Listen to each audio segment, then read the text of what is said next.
Hello everyone, this is Jen and I make useful English Lit study videos on Shakespeare, poetry, fiction, literary devices and more to help you get top grades in the subject. So in today's video we are analysing Carol Rumens' poem The Emigree, which those of you studying for the AQA GCSE English Lit Poetry Anthology should be familiar with. So as with the other Power and Conflict poetry videos, we're going to start with a brief review of Rumens' biography, and then we'll move straight on to close reading her poem, stanza by stanza. So Carol Rumens was born in 1944 in London, but she lived for a considerable amount of time, respectively in Belfast and in Wales.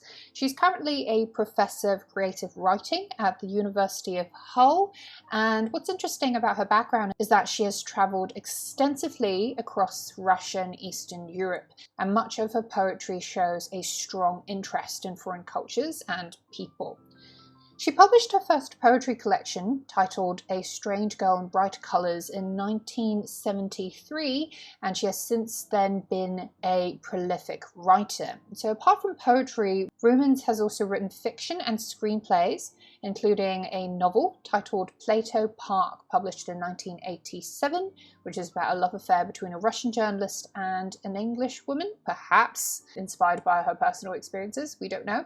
And also she's written 3 plays performed between 1989 and 2001. So as always, let's first look at the poem's title for some important information about the speaker's identity and voice. So the title is The Emigree. So who's an emigree? An emigree is a person who is exiled from her homeland, and usually for the purpose of escaping political persecution. Now, the etymological origins of this word is interesting because it first emerged in the late 18th century, so rather late in the history of the English language, to describe people who had escaped from the French Revolution. So in any case, we'd expect an exiled person to be someone who struggles with conflicted emotions and desires, because on the one hand, this person would long for a return to her home country, but of course at the same time cannot do so for fear of oppression. So with this in mind, perhaps we can expect themes such as displacement, nostalgia, memory and homesickness, which we'll go on to see are all central to this poem. Now the start of stanza 1 establishes a strong contrast between past and present versions of the speaker's country, as it begins by saying there once was a country. Now, there once was a country conveys the first impression of a faraway land which now no longer exists. But as we reach line 7, it may be at war, it may be sick with tyrants. We understand that this country is in fact still present, but is of course ridden with warfare and tyrannical rule. Now we see this distinction between the past country which resides in her sunlight clear memory, and this stands in stark contrast to the present country which is besieged by the sort of authoritarian rule and war-ridden chaos. What's interesting to note is the reference to sunlight, which recurs twice in this stanza. First in this reference to sunlight clear, and also the final word of the stanza, sunlight, branded by an impression of sunlight. We'll go on to see in this poem that sunlight serves as a key motif throughout this poem, and it is also, in fact, the word that tail ends all of the 3 stanzas, which is a point that we will explain later on in our analysis. Juxtaposed against the metaphor of tyranny as a disease, as we see here, may be sick with tyrants. There's this idea then of sunlight being a powerful disinfectant of political corruption and decay.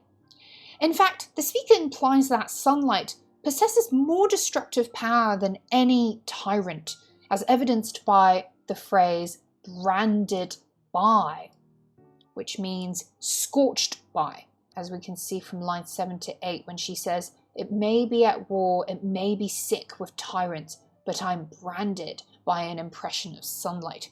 Now, the connective word but tells us that despite the rampant warfare and tyranny which her country is now subject to, this doesn't dilute that sunlight clear impression of her original view of home, which is a much happier, wholesome place, as suggested by the metaphor of it being a bright filled paperweight. So the message here is that perhaps no amount of political aggression can tamper with her memory of home or alter her perception of what her country really was like in its uncorrupted essence. By the way, guys, I'd massively appreciate it if you could hit the thumbs up button below, subscribe to my channel, and switch on that bell notification if you find this video helpful so far. This would really help me carry on making these useful English Lit study videos so that you can get top grades in the subject and we can inspire more people to enjoy the study of literature. Now, with the turn into stanza 2, there's a gradual build-up of sonic echoes by way of internal and slant rhymes. And we can see this in lines 9 to 11, which capture the speakers recalling that city of her childhood in its untainted, purer form. As it goes, "The white streets of that city, the graceful slopes, glow even clearer as time rolls as tanks, and the frontiers rise between us, close like waves." So the ghostly syncopation of the words slopes, glow, rolls, and close almost seem to split the city into two, one being its current state and the other its shadowy form, which looms over the speaker's memory. Now there's a moaning sound that comes through in this ricocheting O vowel in slopes, glow, rolls, close. And if we think about it, the exclamative word "oh" is also sometimes used as an expression of regret or disappointment. But it also actually mimics the quiet roaring of waves. And we see this waves reference being a simile that's used to compare the engulfing strength of time, and one that diffuses the divide between the speaker and her city.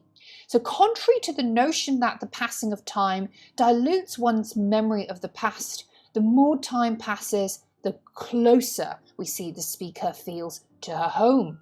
And this attachment is reinforced by the reference to language in lines 12 to 13, when she says, "That child's vocabulary I carried here like a hollow doll opens and spills a grammar."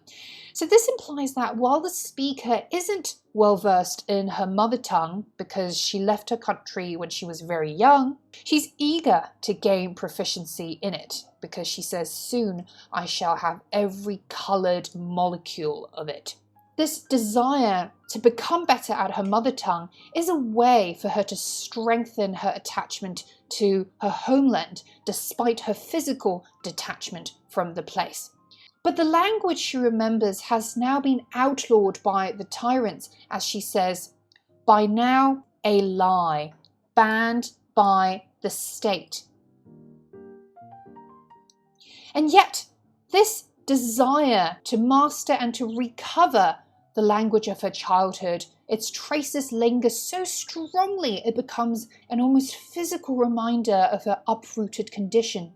And this is conveyed by the gustatory imagery of, "But I can't get it off my tongue."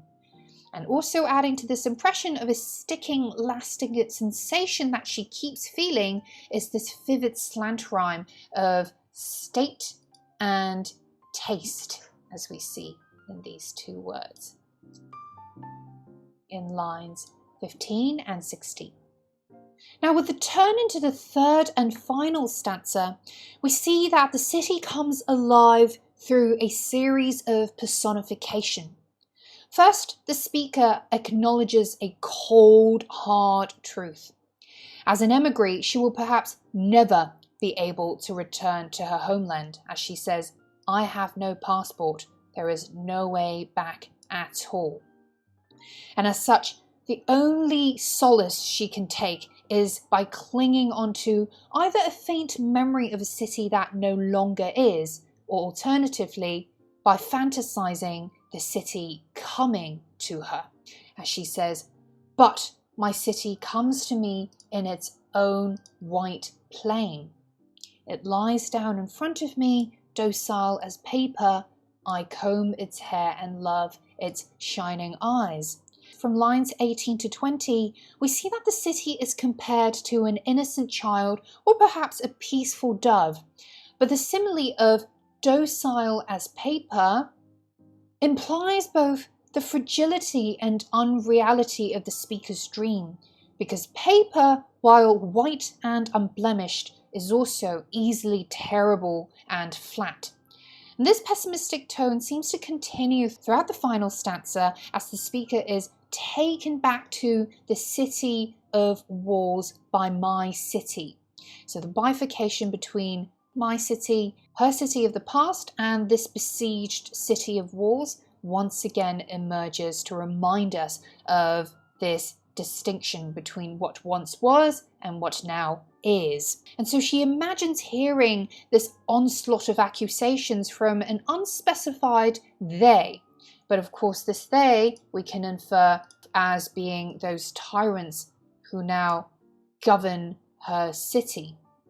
They accuse me of absence, they circle me, they accuse me of being dark in their free city, they mutter death.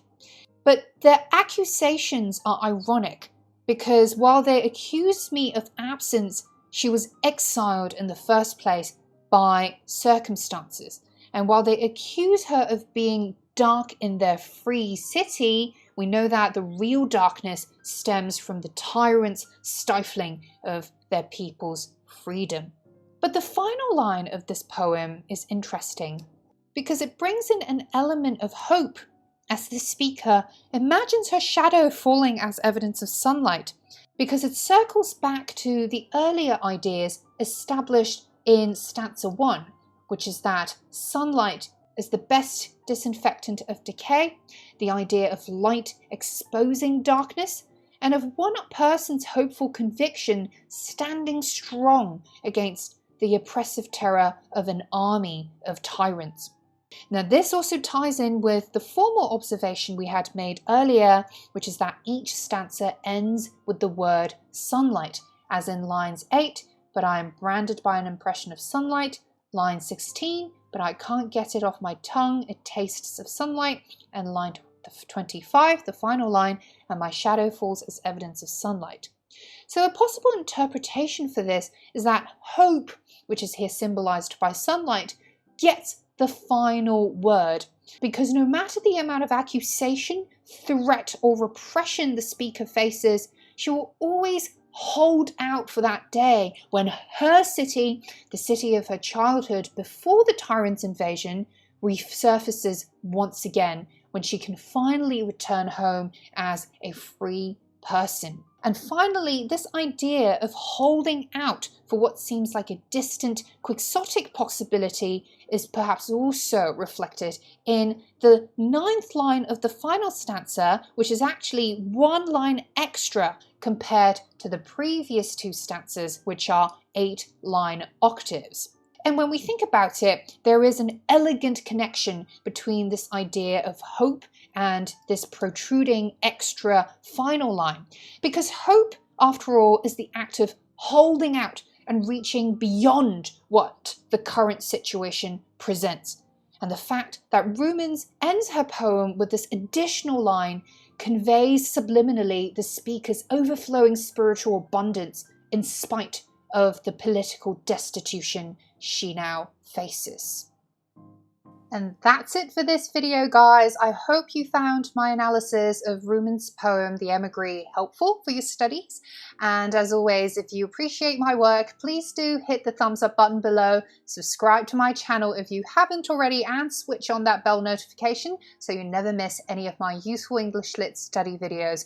You are, of course, welcome to check out my Power and Conflict playlist in the description box below, where you can find other detailed analysis of the other Power and Conflict poems. Also, please do follow me at Hyperbolate on Instagram, where you can DM me with any questions you may have about your studies. So I'll see you guys in the next video, and until then, take care.